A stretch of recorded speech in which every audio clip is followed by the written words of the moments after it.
Hi, this is Gary Freeman with KGAB Mornings on AM 650 KGAB and KGAB.com with our What You Talking About Cheyenne segment, because Cheyenne, we want to know what you talking about.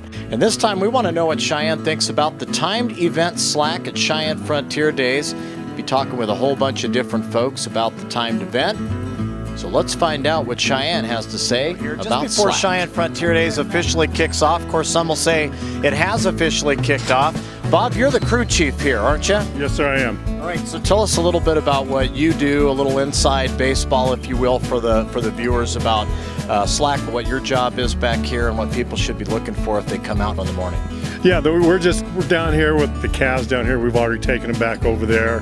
And for the steer tripping, if there's a rope on it, then we strip the rope off, or if a pig and string's on the leg, then we take that off so the cowboys can get their equipment back. So you're about safety and making sure that all the equipment's accounted for.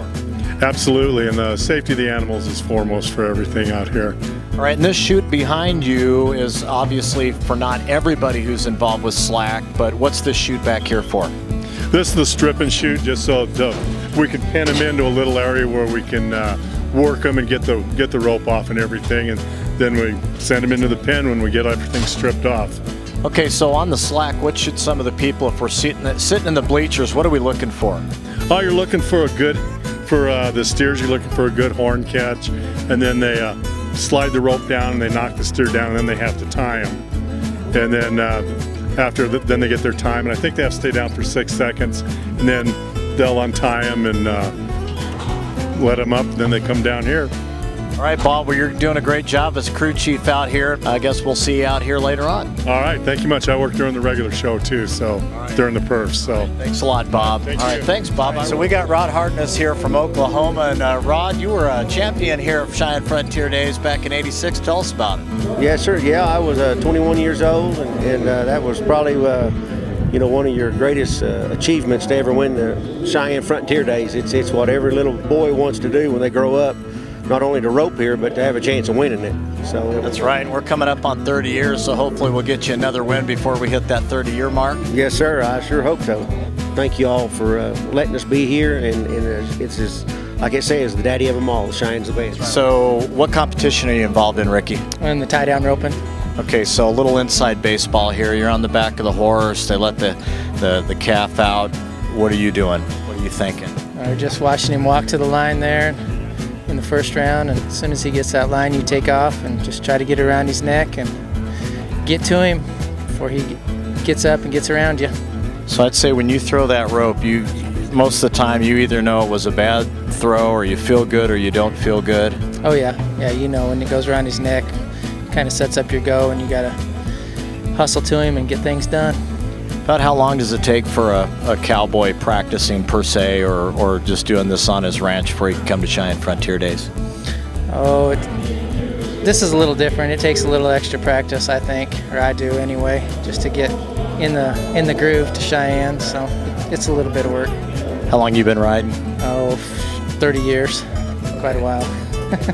All right, well, hey, best to you here at Cheyenne Frontier Days, Ricky. And you're from where? We're from Wiggins, Colorado. Wiggins, Colorado, so he's a regional homeboy. Best to you. All right, here we got some folks from Decatur, Texas, is that right? And I understand this is the Gates family, and I understand you were barrel racing yesterday. Yes, I ran in the Slack yesterday. Okay, and how do you think you did? Well, I was on a green. He was pretty green. He's only 5, and he belongs to Mary Walker. It's her backup horse, and so he did good considering his age and how green he is. So, but he worked. I didn't make it back, of course, but I think if he would have been more focused, that he would have made it back fine. So, in the competition that you're in, this would set the stage to see if you're actually going to be in the Cheyenne Frontier Day Rodeo? Yes, they take the top 96 back out of the 212 that was in it yesterday. And it was a no qualifier for you? Right. All right, well, that's all right. Just tell us what your name is. Christy Anderson. Okay, and why are you here at Slack this morning? What is it about the rodeo you really like as a spectator? I'm here to support and watch my favorite cowboy, Jerry Palm. Okay, great. And so you're out there rooting for Jerry? Yes. Where are you from? Cheyenne. All right, great. And so what are some other things about the rodeo you like about it? I like the spirit of the West and watching everybody enjoy it. It's good to see people from other parts of the country kind of gather together for one cause, isn't it? It is. A lot of good Americans that come show up out here, huh? Yes, definitely. All right, very good. Well, thank you. All right, so Jerry, you are from where now? Centennial, Wyoming. All right, great. And so I understand you were out here on horseback today. Yeah, a few minutes ago. Yeah, how'd you do? Oh, I had a foul catch. Okay, well, that happens sometimes, don't it? Yeah. It's probably not your first one. Oh, no. Are you going to be able to qualify, you think, for Frontier Days?